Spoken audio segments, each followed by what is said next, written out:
So the topic of this conversation today is, well, like, people usually say like the root of evil is money, right? So, Yes. but I'm questioning, like, is that actually true?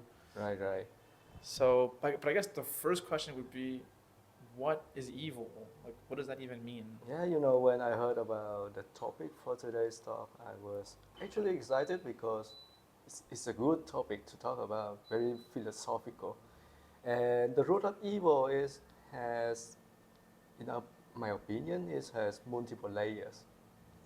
People say money, and then a layer deeper they say desire, you Mm. know. And then is there any deeper layer even? And so let me break it down first. I'm gonna be a little bit nerdy here. Mm. So evil, as we say, it starts first in our world, let's say simple life form, a single cell, singular cellular organism. They're our ancestor on Earth, and when they consider something evil, that means it's not good for the cell.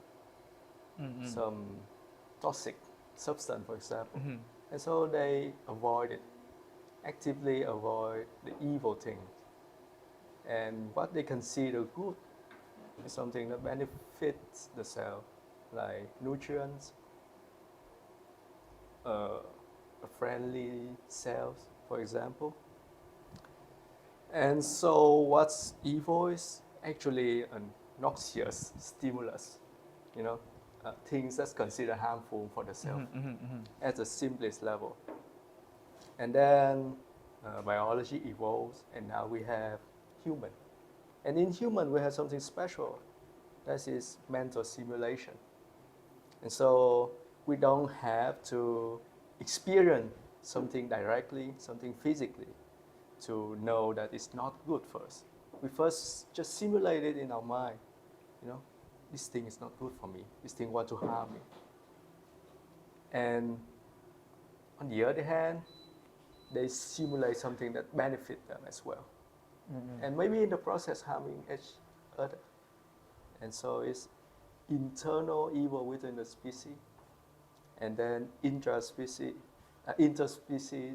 evilness, meaning we harm the other organism in order to, for example, eat their meat, you know.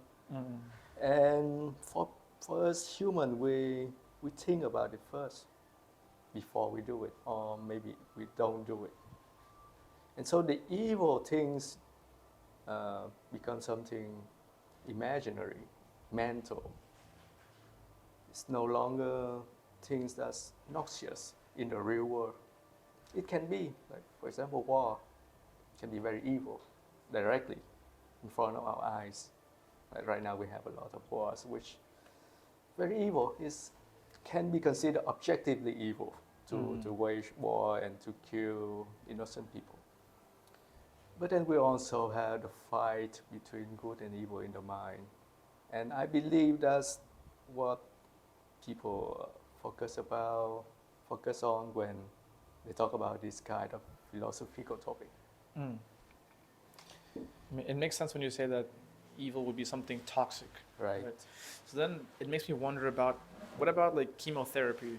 Hmm. Because it is something that causes damage, right? Right, right, Not right. only to the cancer, but to the whole system. Yeah, you touch on that's very interesting because in biology we have a principle called homeostasis. We're familiar with homeostasis, which is to restore the balance in the Mm-hmm. body. Homeostasis, on the other hand, means that uh, the right level of toxic, of harmful things is beneficial, such as exercise, Mm-hmm. right? Such as other kind of adaptation like heat or cold adaptation. So, yeah, biology is very weird.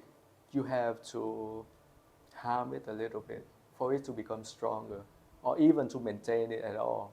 Mm-hmm. If an organism is kept in a strictly so-called optimal environment, it will actually atrophy and die. Mm. So that's the very cruel basis of what we call evil is necessary. And I also don't think that that statement is necessarily correct either. Mm. So it's a mixed bag of, just philosophical game. We can speak about it all days and solve nothing. So I want to go so deep into the root of evil, which is the topic of today's talk, Mm. that is become something clear and even non-dual. So we touch non-duality here. You want to jump into it directly, or any other question first? I guess just before we jump into non-dual, what you said right now about like needing a little bit of toxic or damage, it makes me think of vaccines because isn't it like a little bit of the virus Right. is in there, but it helps to make you stronger actually to fight the Yeah, virus afterwards. So that makes sense. Okay, so how to jump into this non-dual rabbit hole? I'm just afraid that I'm being too nerdy and I'm introducing too many concepts at once. It's better to, to set pace so we can go into it bit by Okay. bit by bit. So what would be the first baby step into this rabbit hole? Sipping some tea. Oh yeah, we have tea here. Right. Awesome. Is it oolong tea? It's green tea. It's green tea. It's a premium green tea, Ooh, yeah. to be exact. Yeah, that tastes different. Yeah. Oh, we have a yin yang here. Oh, that's right. Let's start with yin yang. That's Perfect. a good one. Yes. So we know about yin yang. One cannot exist without the other. Right. Like two sides of a coin. Mm-hmm. You know, people talk about happiness a lot, but how to have happiness if you know nothing about suffering? It's actually impossible. Even if we don't have suffering in real experience in the 3D world, we still have to know about suffering, at least mentally, to understand what happiness actually means, because it's just the rule of duality. Our brain cannot understand things that it cannot compare. And in this case, compared to something opposite, you know. So it's the root of yin yang. It's for something to exist in our world. In fact, for something to exist and make sense in our mind, it have to have at least two opposite properties. And at first we call it yin yang, and then later, due to the directionality of information, we attach meaning to it. One side is good, and the other side is not good.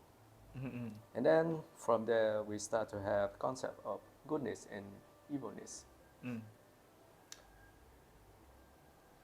So far, still duality. Yeah, that's the first step. Yeah. That duality is necessary, But then people hear about this kind of discussion, and they immediately jump in, and they say, no, that's not right. We don't need to have like 50% evil in this world. That's not necessary. And I agree with it. Again, we're human being with cognitive ability. We don't have to bring evil into the 3D world in order to understand it. It is needed, of course, but it can be just in our mind. We can conceptually understand what evil means in order to avoid it.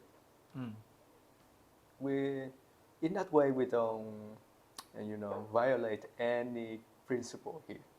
Yin yang still exists, but we can choose which one to manifest, right? Because free will is a thing,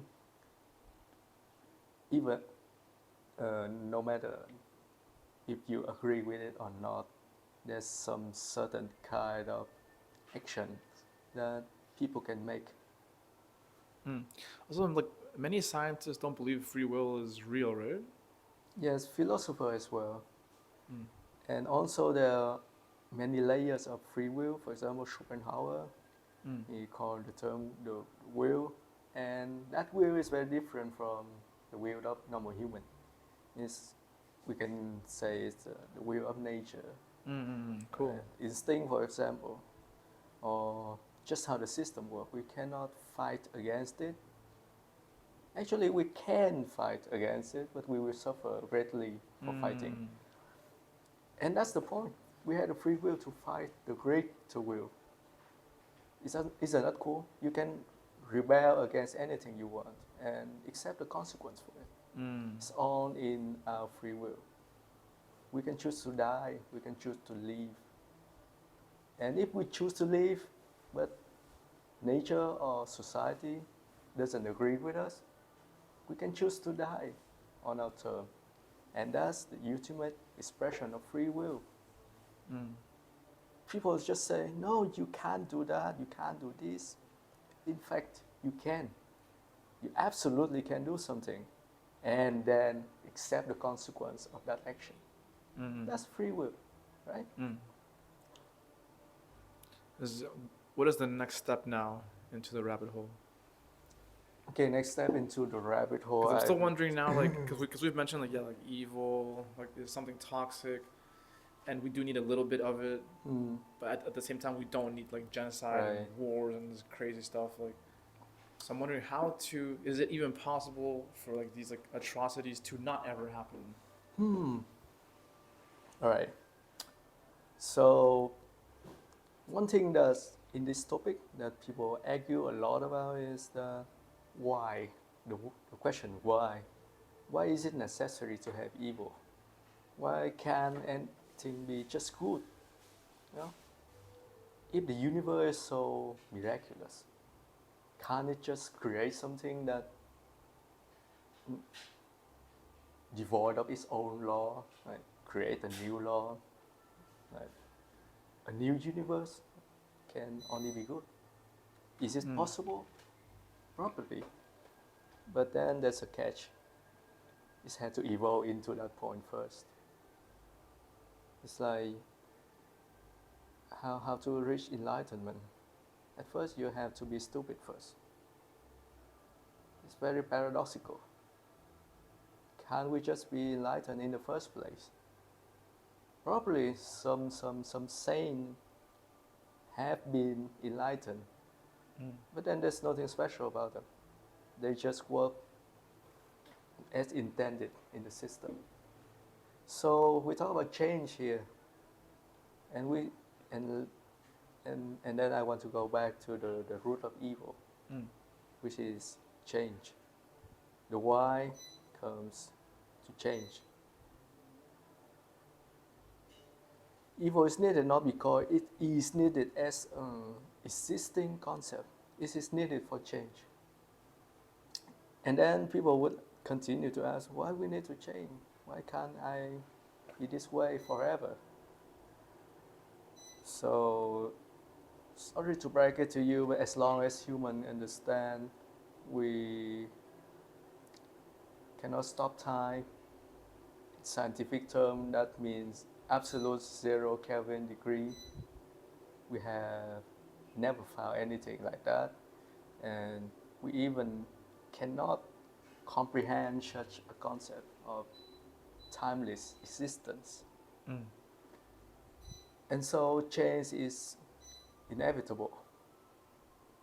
That's not the right word. The right word should be continuous.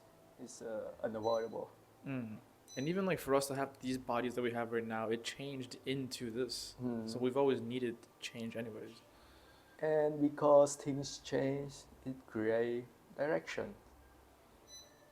Things cannot just change without direction. It's to have directionality. And when direction exists, we attach meaning to it. This direction is called good. That direction is called bad. Positive, negative. Nature doesn't care, but people care. People care which direction is beneficial to them, just like a cell toward nutrient or toxic substance. So now good sounds like survival. So ultimately, we don't know which one is actually bad, which one is actually good in the long term, you know. If it's still obviously bad or obviously good, we just have to increase the scale. Like, how about in 1 billion years or 1 trillion years? Incomprehensible to the human minds. But for the universe, completely natural. It's been doing that since forever. And so, duality is needed for change to happen, which means movement. You know, the spiritual community like that term more, movement, change. So things interact with each other, which I call information. Interaction is information, and information is the expression of existence. Without it, nothing can be known at all. And so, basically, we need evil the same rate we need goodness. But it will be different when we talk about the case in our society.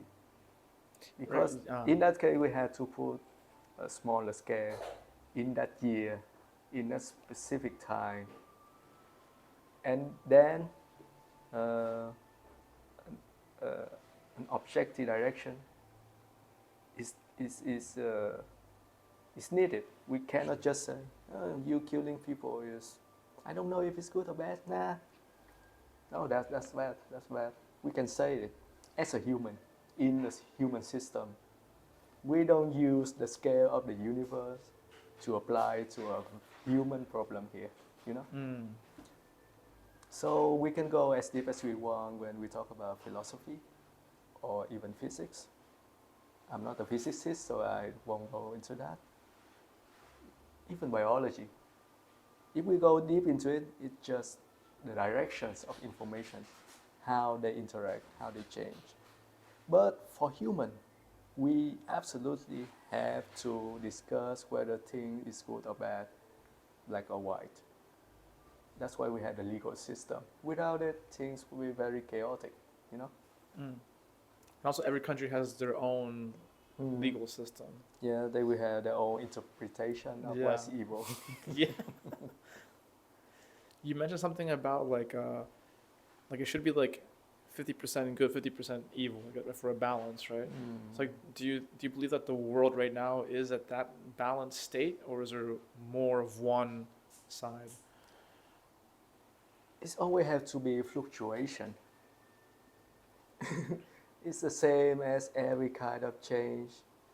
The changing itself needs to change. It cannot just maintain a strictly 50-50 balance. It has a flow, it has right? to fluctuate. Yeah. And one thing that people often mistake in this kind of thing is that, yeah, you keep the balance, you know, you eliminate all the deviation and you have the perfect balance. In reality, it's not like a line, it is more like a coiling shape. At the same time, the balancing happens. It converges into something else. It have a direction. You know, in Taoism, they talk about making a circle. But after you start from zero, you go a whole circle, and you end up at the star. It's not the same star anymore. It looks the same, but it's up one level. Imagine the circle is in the 2D world, and now stretch it into 3D, and you see this like circular staircase. You know? Seems to be the same, but up one level. And all kind of evolutions like that, constantly trying to find balance point, which means not to fall off the staircase, but then to reach a new height. Just look at biology. We always try to find balance, homeostasis, as we mentioned. But it also needs some noxious things, homeostasis, like I also mentioned. And why it needed that? To evolve, to become something else.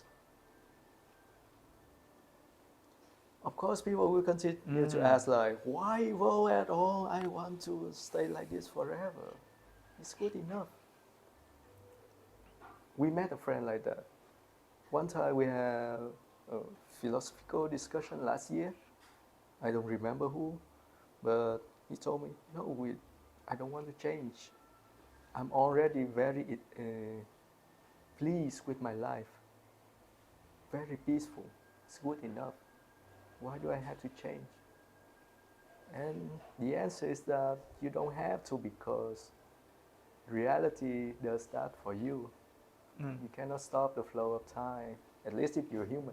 I don't know if maybe you become enlightened, you become a saint, reality becomes something very different. But for now, you have to accept that you cannot escape the flow of change, the flow of time. No?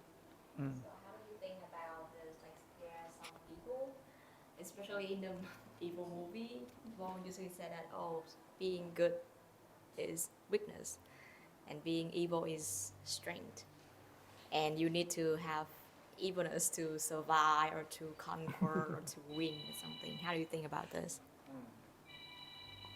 Right, that's like similar to some red pill videos nowadays on YouTube. You know. Be strong. Yeah. In order to be strong, you Be a have real man. to be some arrogant. You know, not necessary. You can also be good and very arrogant. Nobody stop you from being that. And you know, people always say that being good means you're weak. No, you can be strong and good, or you can be strong and evil. You can be anything you want. That's free will. And but the evil guys, that's just psychological. They feel strong because they go against the stream. See, just a young kid, a rebel. They want to feel that again, like a teenager. I'm rebelling against my parents, and now I'm rebelling against the world. Same thing, same feeling. Crave that feeling. Human just about feeling, man. Can't deny it. Like fulfilling that desire again. Yes, it's back to desire. And cannot escape desire, at least as a biological organism. That's true.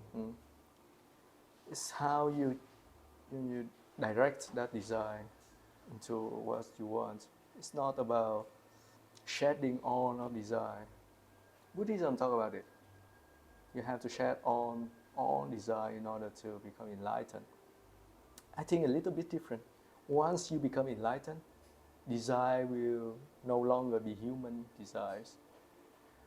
But the progress from here to there is not about shedding desire. It's about having understanding, and the desire will transform itself. You cannot use your own willpower to suppress something that's more primitive than you, which is nature. And you shouldn't do that as well. It's not good for anybody. But it's there for you to evolve. It wants you to become better. It wants you to evolve. Not necessarily better in our terms. Just become something that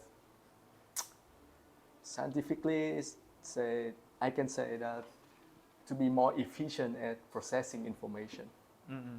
We can treat evolution that way. So to avoid the idea of whether it is needed or not, by treating it as a neutral thing. Improving information processing is very neutral, mechanical. Just a mechanism of the world. This has been happening in the physical world, then chemical, then biological, and now spiritual. Didn't Alan Watts say like the desire to remove desire is just another desire? Yeah, of course, it's just design, right? And we use that desire to do the thing we want. In the end, it's still desire. And wasn't there like an experiment on rats that they removed the part of their brain that produces desire, and the rats just sat in the cage without eating food, and they just sat until they died? And that's like active desire, you know? You cannot remove the desire of the cell inside the rat. Mm. If you put acid onto the cell still wriggle and react, which is a form of desire. The cell decide to avoid that noxious substance. Right, trying to survive. Okay, Right, so right. this is making me think about, okay, like, so is it possible for humans to just keep the desire for the things that actually keep them alive? Like instinct. Like, I guess, like, what do we need? Like oxygen, food, water. People say shelter too, but not Doritos. If something is natural, I think it's very easy to be kept. Famous example is the Buddha himself. After the Buddha attained Buddhahood, he was still alive. He didn't went directly immediately to Nirvana. He stayed for decades more with us, with human. He still ate things, drank water, you know. Mm. So the desire of the biological system still exists within him. Without it, the system would just collapse. And in his example, we see that worldly desire, the kind of desire that's considered not good, not good for spiritual, the spiritual process. It can be shattered, and at the same time, the more natural desire can be kept and kept in harmony with a saint. The saint can still live among us humans. And it makes me wonder, why didn't the Buddha have the desire to brag and show how cool he is? I go back to Sadhguru. Then. This guy is kind of controversial. I don't know why, but yes, maybe his vibe, for example. I like Sadhguru, Yeah, but some say that he's like arrogant or something. Or kind of. But one thing about him, once I heard about his story, and I feel pretty interesting. He said that he liked to ride big motorbike, yeah, yeah. and then after the awakening, he still rode motorbike. Oh yeah. And people ask him, "Why you rode motorbike? You're like a saint now. You should behave more like a saint." He said, "No. I can still be a saint and ride motorbike." And I think that's just natural. You can just do something that's not harmful to others. Just your personality. You don't have to destroy your personality. If you want to do something for entertainment, you can do it. As long as it doesn't harm other creature, it's fine, I think. Even you can be arrogant, as long as it doesn't harm people. You know? It can be, it's your personality. It's harmless. I guess Sadhguru is really confident in the things that he says. But do you think that he feels superior to other people? Or inferior? Whether he feels superior or inferior doesn't matter in the grand scheme of things, I believe. If you don't like him, allow yourself not to like him. If you like him, then allow yourself to like him, just like he allowed himself to be the way he is. Allow it. If you hate someone, and even though you're on your spiritual path, it's fine, it's just hate him. It's fine. In my opinion, the hatred, as long as it doesn't destroy you, somehow it will help you on the way to understand why it's not needed, for example.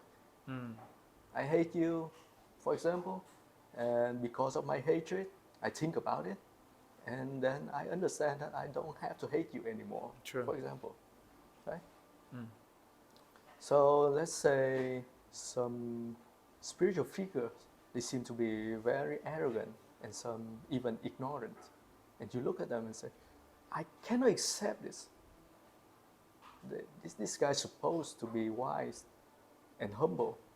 Why are they so negative? Allow yourself to feel that way. Think about it. Maybe you will realize something for you. It's not about them. It's about your spiritual path and your interaction on the way, seeing them like that, thinking about it. Maybe that's the key to your awakening. So maybe you will realize, oh, this feeling is very interesting, and now I understand about it. Can happen, right? I think like one of my favorite spiritual teachers who people usually say that he seems arrogant is U.G. Krishnamurti. Have you heard of that guy? Yeah, Eugene. you sent me a video about him, and that's also my reaction. Damn, this guy seemed to not know about the truth, and he seemed to spout out a lot of nonsense. Was he the guy? That's the was he feeling. the Indian guy that he's like sitting like this, or the guy with like kind of long hair? Do you remember that? The guy does tend to yell at the reporters. Okay, that might Is that be the guy? that might be UG. Then it could be UG Yeah, Krishnamurti. yeah, well, probably him. And he says that his perspective is coming from just straight up biology. That's his. That's what he says. Yes, that's the one thing that I agree with him. That awakening can be very practical, biological. Let's say it like this. A system cannot evolve just one aspect. It can, but incremental, not to this degree, significant degree. To evolve this significantly, almost all major aspect have to come together. You cannot have something that's like a car, you upgrade just one part to, like you have a horse carriage and you just put a very big powerful engine on top of the horse carriage and you hope it to become a car. It's impossible. You have to upgrade the whole thing. In this case, the same. If you evolve something in your mind, your biology has to change.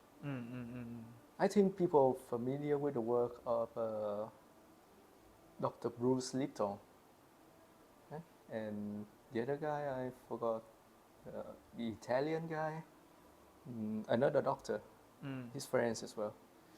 So they work with people in spiritual retreat, and they go deep into themselves, meditate, and when they awake, the doctor would take a lot of biological measure, and they found out that this guy has some weird chemical reaction in them, and they are positive, of course. They upgrade the whole human being, not just in the mind, but the body as well. And he said that self-healing, even for very serious disease like cancers, it happens when the mind is free. And then the mind will pull the body together with it. Of course, he wasn't saying that, I'm paraphrasing here. But what I mean is that the whole system will go together. If you choose a direction for it, they will all go together. If you have good fitness, your mind will change toward that direction as well. And in the other way, if you have a clear mind, your body will naturally become more fit. I hope, at least. No? It makes sense. It's like if you reduce toxic beliefs in your mind, then it should reflect in your body. We don't have to think too much about it. We can think about it in a very practical way. Like, if you're knowledgeable, you will have better knowledge to take care of your body. And on the other hand, if your body is healthy, you can go out and learn a lot because you have energy to do it. Let's keep it simple that way, very easy to understand. But still, like if you have like irrational fears, and then like if you go outside, if you believe like if the wind touches you, it's gonna hurt you, then you go outside and the wind touches you, you can like, start getting freaked out. It will affect your body somehow, right? In a negative way. Absolutely will, because uh, our body works in a kind of anticipatory, I forgot the word, but anyway, it will anticipate Mm. things that's gonna happen and react to it in advance. And we have a very good mechanism to do this. As I said, mental simulation. Mm. Before things happen in the world, it's already happened in the mind, and then the body will react to what's Right. happened in the mind, in your Exactly. body. There's a lot of research about this already, Mm. that what you think will have certain effect on your body, of course. Mm.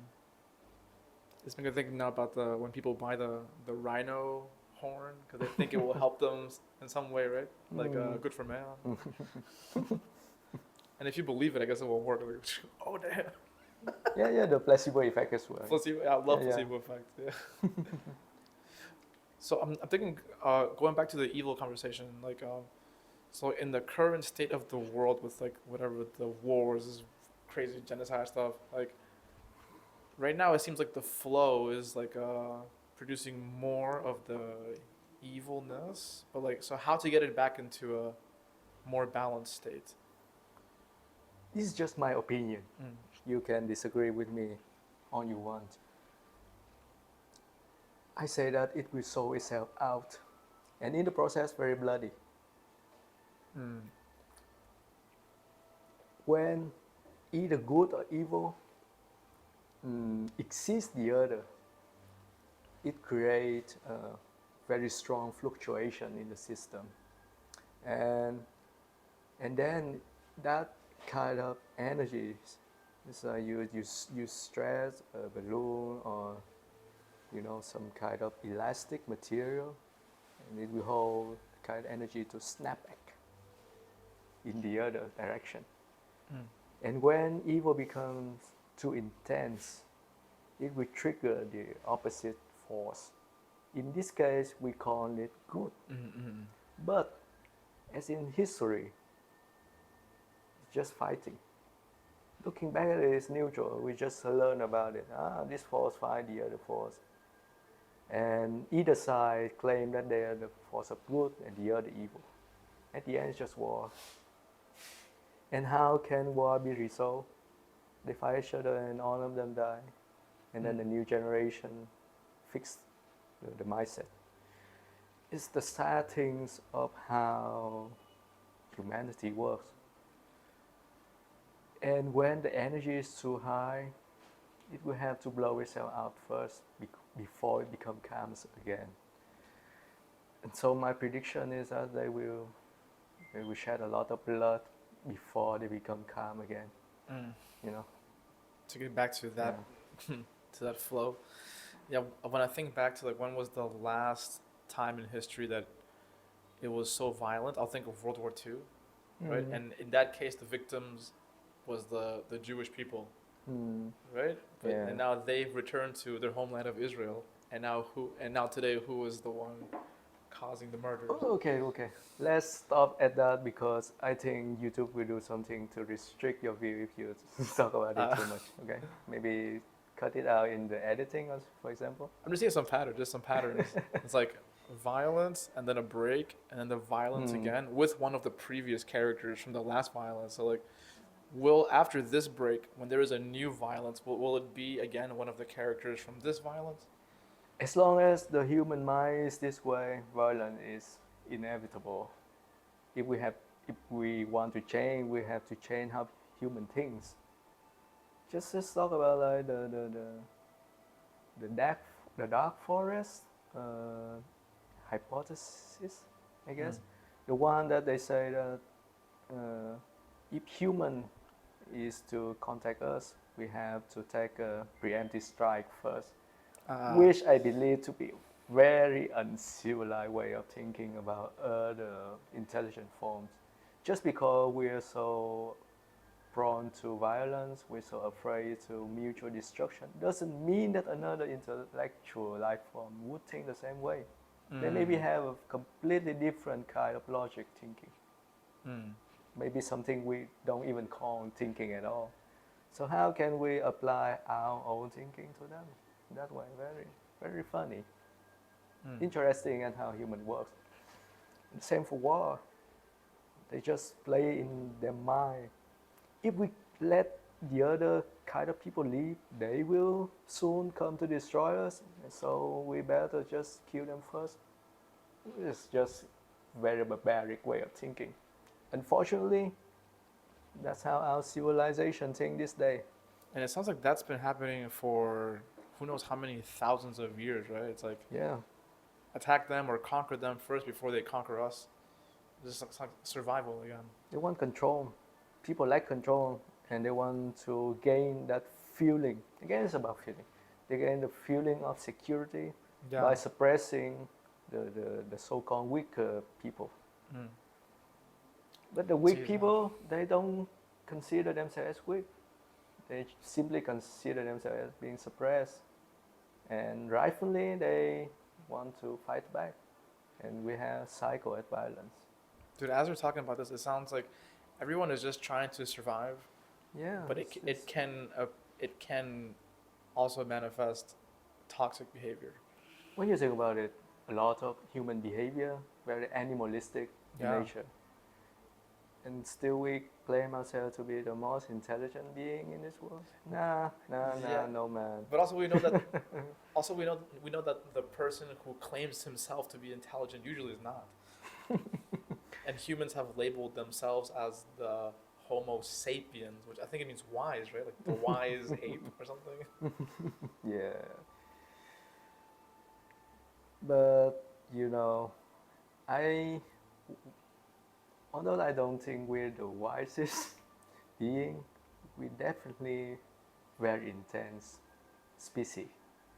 And nature really don't care about whether human is evil or not. They care about the intensity of our evolution.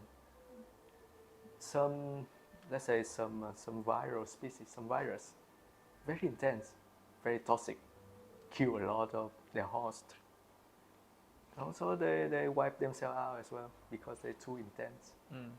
The more balanced virus, they don't create so much symptom. They live kind of peacefully with the host, and they find the way to integrate the genetic material into the host in a very peaceful way, benefit each other. Mm. That's the one that lived the longest.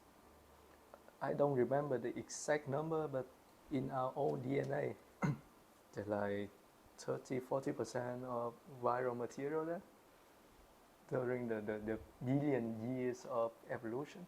We have a lot of external material in our own DNA. Mm. We co-evolve with a lot of other species. And the species that cause us too much harm, so intense disease, our body fight them to death. Mm. So if humans too intense, they may wipe themselves out. That makes sense. They should be more balanced. That's what I'm worried about. It's like what if like this like a flow ends up being like too much toxicity that for the planet to handle. But on the other hand, The planet only yeah, is way too balanced. Like even though if it's not the war or something that come from human, it can come from nature, like the virus Or ice or even age. like the natural disaster. Yeah. Like what we have seen in the past 10 years already intense to human all around the world, not only in Vietnam or any specific country, right? Mm. So even though that you try to control the game or something, you still too small for this big game. Like I just wonder how would the planet handle it, because like there's several countries now with like nuclear weapons, right? So Oh, could the well, planet well. handle that? you know the nuclear weapons of humans like child play compared to what our planets can do. If it explode a super volcano, it's like it can wipe out everything. Mm. It's much stronger than what we can do. Even if we detonate all our nuclear warhead at once, we barely scratch the mantle of the Earth, like the uppermost, the crust, not the mantle, just the crust of the Earth. We barely do anything to it. On the other hand, if the Earth decides to have a massive earthquake, the whole human civilization can be wiped out instantly. So, and we don't have to worry about the ecosystem. The biosphere has been survived worse than this. True, right? Yeah, much worse than this. So worry more about the human species, not about nature. Nature is so much stronger to incomprehensible level. True, yeah. Now it sounds like even if the human species is totally wiped out, nature will still survive. Yeah, maybe Before- after a maybe billion even go back years, better. it will create another intelligent being.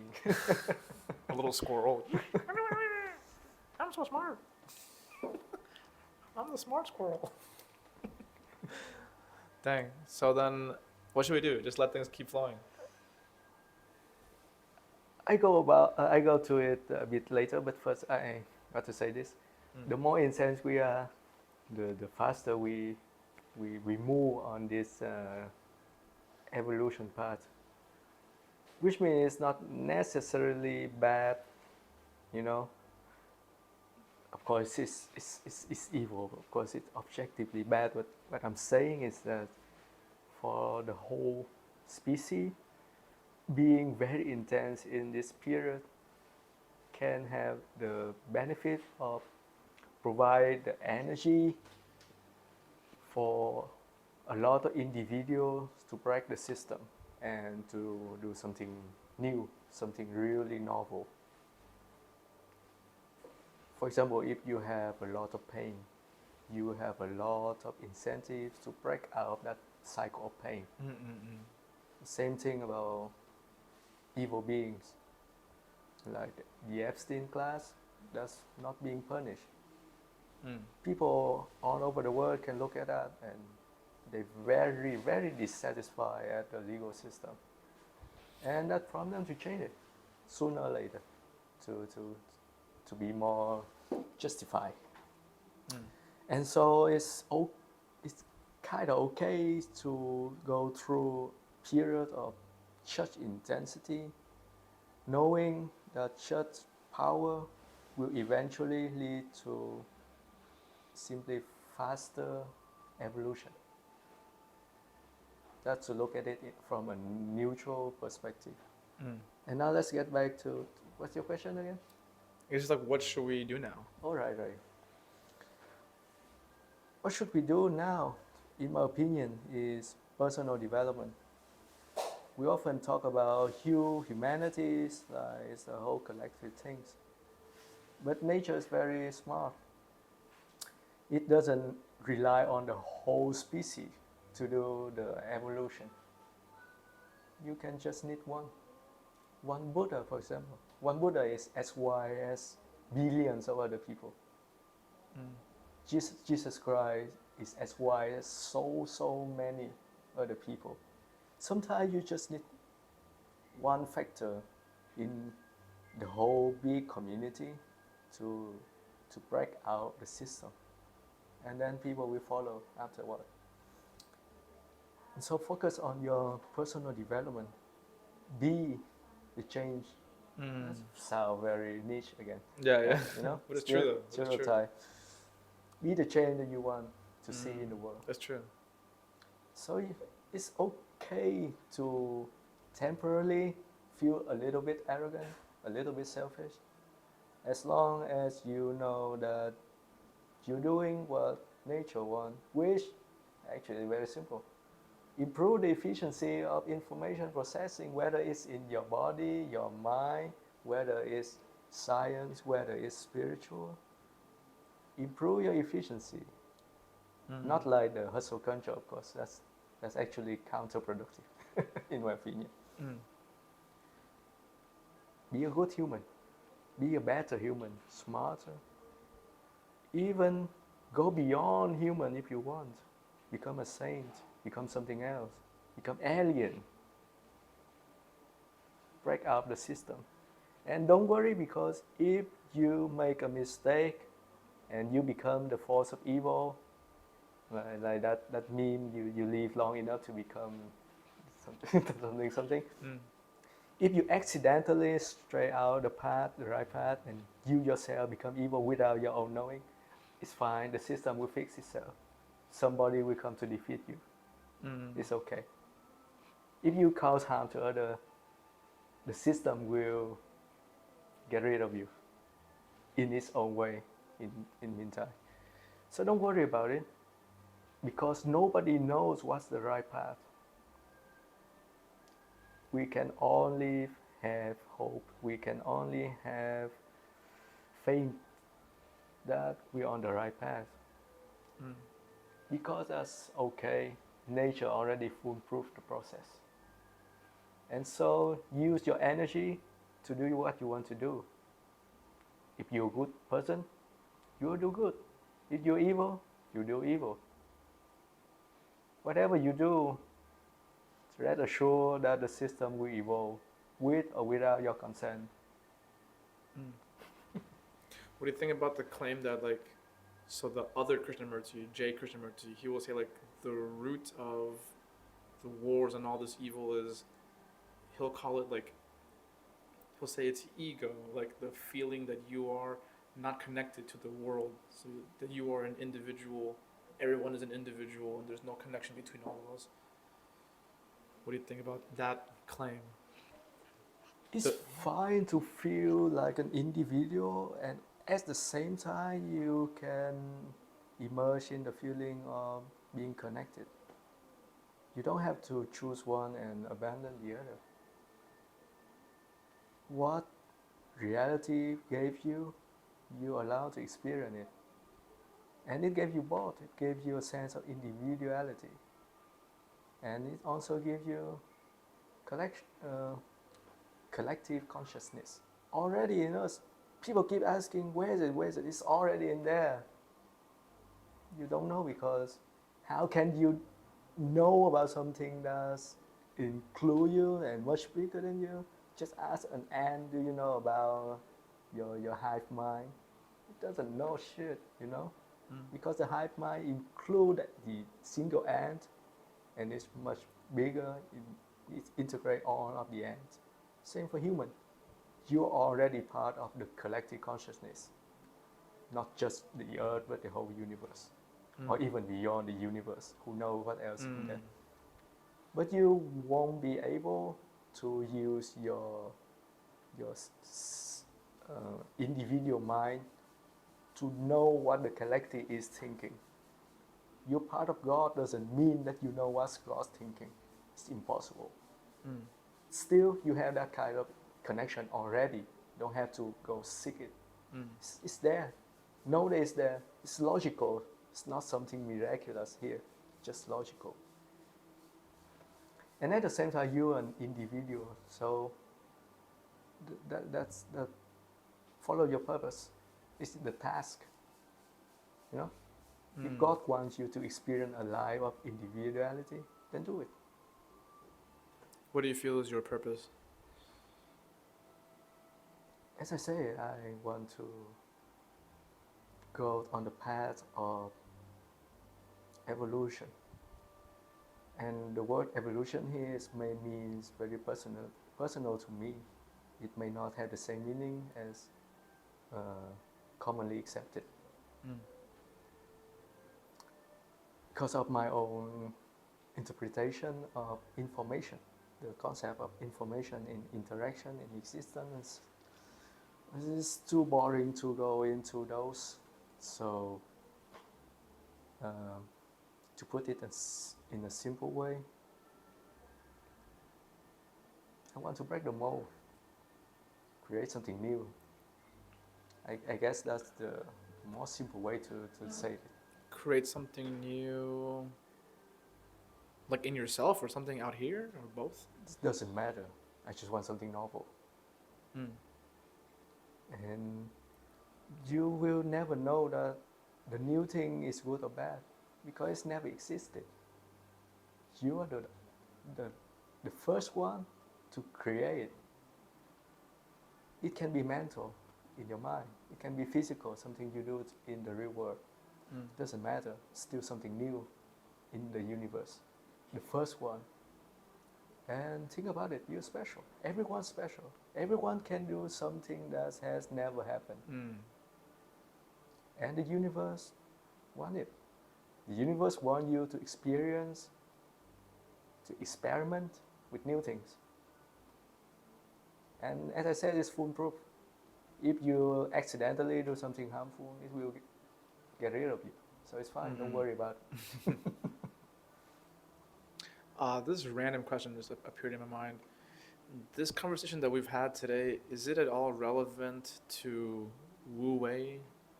Or how do you say in Vietnamese the word Wu Wei? Vô vi, Mm.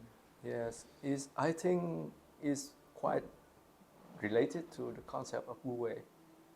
Wu Wei is not about not doing anything. It's about doing things that is in alignment. And then people ask, what's in alignment? Who the hell know, man? Probably everything or probably nothing. Mm. In alignment with what, too? It's your alignment. Or the alignment of humanity, or the alignment to the earth, or the alignment to the alien overlord somewhere that controls your brain. It can be anything. Mm. Just live your life, man. It's Wu Wei already. You cannot find Wu Wei because it's there already.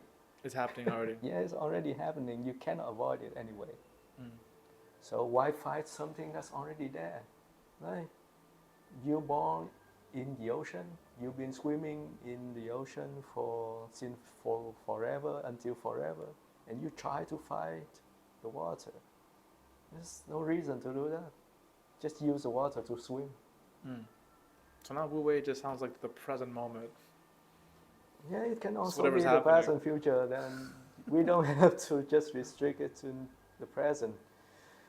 I think that the spiritual community had this obsession with the present a bit too much. You know, nature gave us mental simulation again. We can simulate the past, we can simulate the future. Mm. It's our gift. The animal do that very badly. Human can do that Mhm. quite well. So use it. It's an ability. Don't abuse it. Abuse it means you live entirely in the past or entirely in the future. That's stupid, of course.